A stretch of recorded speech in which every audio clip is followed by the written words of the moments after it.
Contexto económico. Daniel, es un gusto recibirte y tenerte en este espacio. Gracias, Marcela. Buenos días a los radioescuchas de Contextos. Bueno, pues hoy me parece que los temas más importantes en esta semana en materia económica, Marcela, tienen que ver con los datos de crecimiento trimestral, tanto para México como para Estados Unidos. En el caso de Estados Unidos, se habla de que el primer trimestre tuvo un crecimiento de 1.6% del PIB.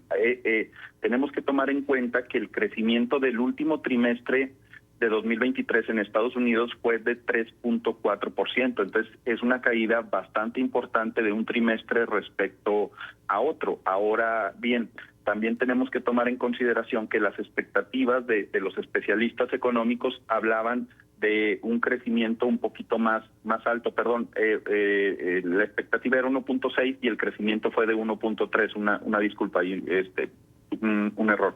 Y el trimestre pasado, cerrando 2023, era de 3.4. Entonces, nos habla de que viene una desaceleración o se está generando una desaceleración importante en Estados Unidos. Esto va a tener un impacto significativo en el crecimiento de la economía mexicana, pero el dato que me parece que tenemos que empezar a considerar de esta información es que se reduce la demanda, se reduce el consumo en Estados Unidos, principalmente por el tema de los costos de los servicios financieros y de los seguros. Los incrementos de tasas de interés o la elevación que se ha tenido de las tasas de interés en el último par de años está generando ya presiones en las familias en Estados Unidos que tienen ingresos, pues digamos que muy superiores al resto de economías emergentes, como es el caso de la economía mexicana, y que se empieza ya a visualizar y que será un tema que tendremos que estar dándole seguimiento durante lo que resta de este año, que tiene que ver con el endeudamiento de las familias por el costo de los productos financieros. Ahora bien, este crecimiento de 1.3%, muy por debajo de lo que se proyectaba en la economía norteamericana, también trae un impacto importante para la economía mexicana, en donde tiene un crecimiento de solo 1.9%, cuando el año anterior cerró la economía mexicana 2.3%, es decir, hay un reflejo directo entre el crecimiento trimestral de la economía norteamericana y la economía mexicana. Si bien es cierto, todavía no se resiente por el tema de las exportaciones, que como sabemos tuvieron récord durante marzo del año de este año en México y su relación comercial con Estados Unidos, por el tema de las manufacturas, ¿verdad? Que todavía es una exportación que va entre empresas, pero tarde o temprano va a empezar a tener efecto en los artículos de consumo que van de México hacia Estados Unidos. Ahora, este tema de crecimiento, Marcela, ¿por qué lo tenemos que tomar en cuenta?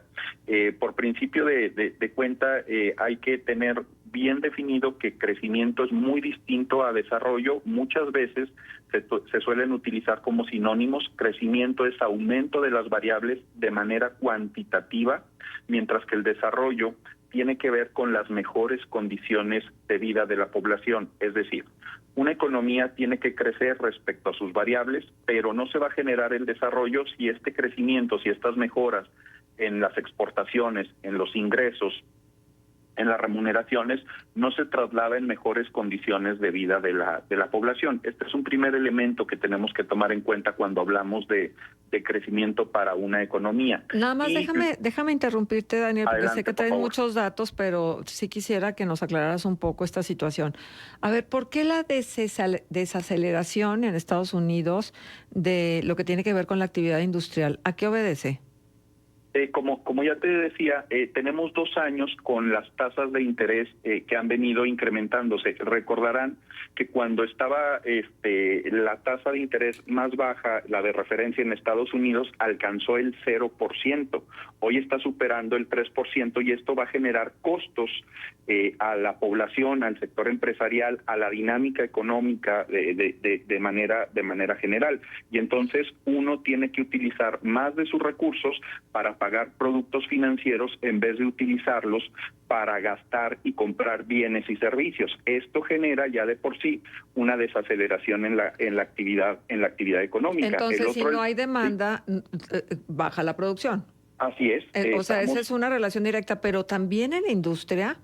O sea, Sí, por se supuesto. supone, es que yo lo creería de los productos más inmediatos al consumidor en general.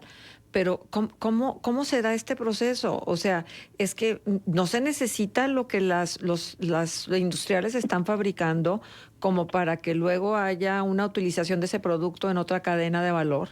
Sí, claro, pero también tenemos que tomar en cuenta, Marcela, que el sector empresarial tiene que contratar productos financieros, ya sea para comprar maquinaria que necesita, para renovar su equipo tecnológico, para contratar trabajadores, para financiar sus proyectos de expansión o incluso para financiar el crecimiento de la producción de bienes y servicios que están ofreciendo. Entonces, cuando aumentan las tasas de interés, el crédito va a llegar más caro al sector empresarial y esto hace que el empresario en general tenga que considerar si en realidad necesita este crédito y entonces puede detener sus proyectos futuros. Es precisamente lo que se está planteando durante este momento en específico, ya donde son 2 años de costos financieros bastante elevados, tanto para el sector empresarial como para el consumidor, tanto para la oferta como para la demanda. Muy bien explicado, gracias, Daniel. Es que luego, digo, quienes somos neófitos en el terreno de la economía nos cuesta trabajo hacer estas correlaciones tan directas.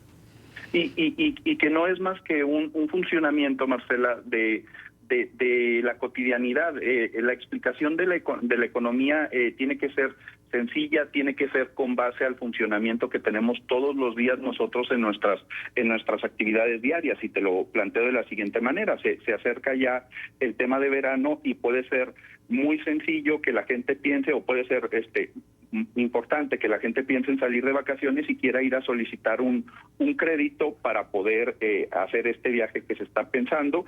No es lo mismo que tú contrates un crédito cuando la tasa de interés está a un 5% que cuando la tasa de interés está al 10 o al 15%. Eso haría pensar que sería mejor otro momento para contratar esa deuda. Así funciona tanto para el sector empresarial como para el sector gobierno. Entonces los créditos van a estar más caros, por decirlo de alguna manera. Ya aumentaron. Ahorita, de hecho, lo que está discutiendo el Banco de México, que es quien se encarga de la tasa de referencia, es empezar a disminuir las tasas de interés. El tema es que han sido costosos durante estos 2 últimos años, después de la salida de la pandemia, como ya habíamos platicado en otros momentos, porque se aumenta la demanda de manera significativa y el sector empresarial no puede satisfacer las necesidades que genera la demanda, aumentando los precios de los bienes y servicios. El tema de los conflictos internacionales, por ejemplo, entre Rusia y Ucrania, que son los graneros del mundo, que aumentan el precio del trigo, de la semilla de girasol, del maíz y otro tipo de productos agrícolas, son un tema que aumenta en general los precios, pero que también generan presiones sobre la actividad económica y que es un escenario que hemos vivido los últimos 2 años. Uh-huh. Ahora, Daniel, cuéntanos cómo andamos en el tema de la inflación. Bueno, la inflación ha tenido 3 meses, con incrementos en la economía mexicana cuando se esperaba al cierre de diciembre que empezara ya a estar en el rango objetivo, en el rango inflacionario. Este último mes, este último periodo de abril, pasó, me parece que al 4, cerrando cifras 4.7% la tasa inflacionaria. Recordemos que el objetivo es no superar el 4% en la economía mexicana, y entonces esta discusión es precisamente la que tiene el Banco de México, que como sabemos es responsable del control inflacionario en nuestro país. Hace 5 o 6 meses empezaron con una reducción pequeña de la tasa de interés, esperando reducir los costos financieros para que la gente pudiera volver a salir a gastar, esperando que la inflación, se estabilizara. Esto no sucede, se generan las presiones de las que estamos hablando. Y en ese sentido, pareciera ser que la decisión del Banco de México en ese momento no fue la más acertada, puesto que todavía se presentaban estos impactos de inflación, sobre todo en los bienes, Marcela, que tienen que ver con el sector del campo, fundamentalmente, es lo que se está generando presión. Sí. Los perecederos, que es lo que toma en cuenta la inflación subyacente, ¿verdad?